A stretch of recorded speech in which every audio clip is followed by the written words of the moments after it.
Good morning, students. Myself Abhishek Sharma from Mount Litera Z School, Jhansi. Students, we are continuing with lesson 10 of Business Studies of class 11th, and today we are going to discuss WTO, its nature, objectives. So, the full form of WTO is World Trade Organization. The World Trade Organization is the only global international organization which deals with the rules and regulations of trade between the different countries. It was established on 1st Jan 1995. So this was the introductions of WTO. Now what is the nature of WTO? So WTO deals with the trade between nations at global level, or we can say at international level. It contains contracts signed by the governments to bind the governments to keep their trade policy within agreed limits.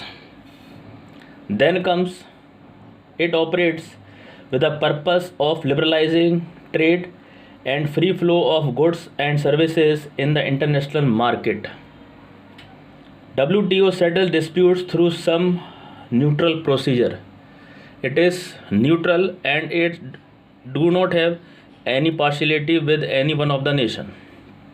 And last, its main focus is to ensure the trade flow as smoothly and freely as possible. There should be less hassles and barriers in international trade.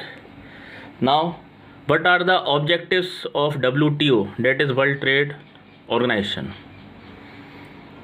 To promote international peace and harmony, brotherhood among different countries. Their relations should become good and more healthier comparing to earlier one. Settles disputes among the member nation. If there is some type of dispute arise when two countries go for a trade, they should settle them in a very polite and in a very nice manner. Makes international trade very smooth by framing common rules and regulation.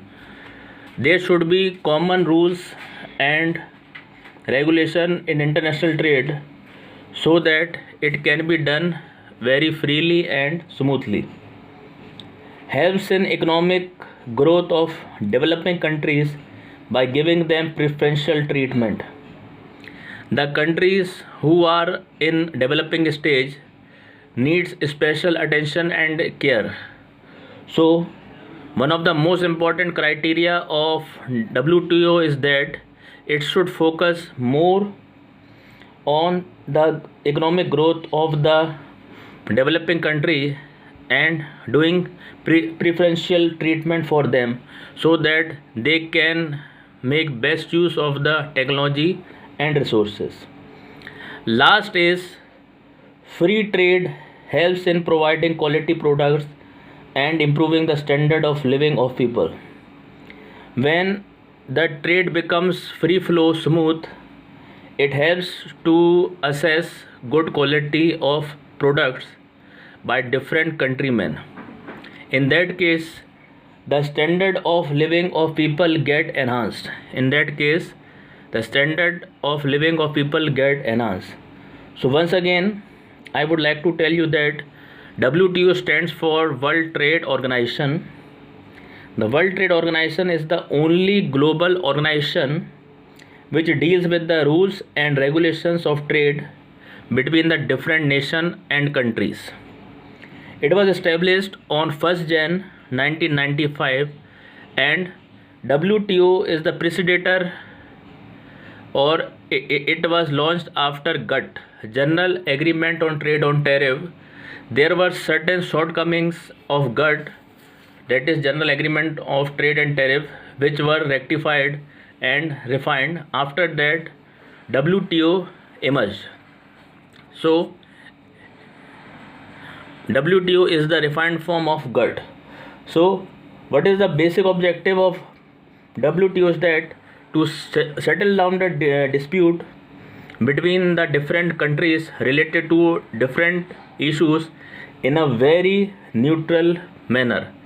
It should not be partial towards one countryman. So students, that's all for today's classes regarding BST lesson 10. Thank you and have a nice day.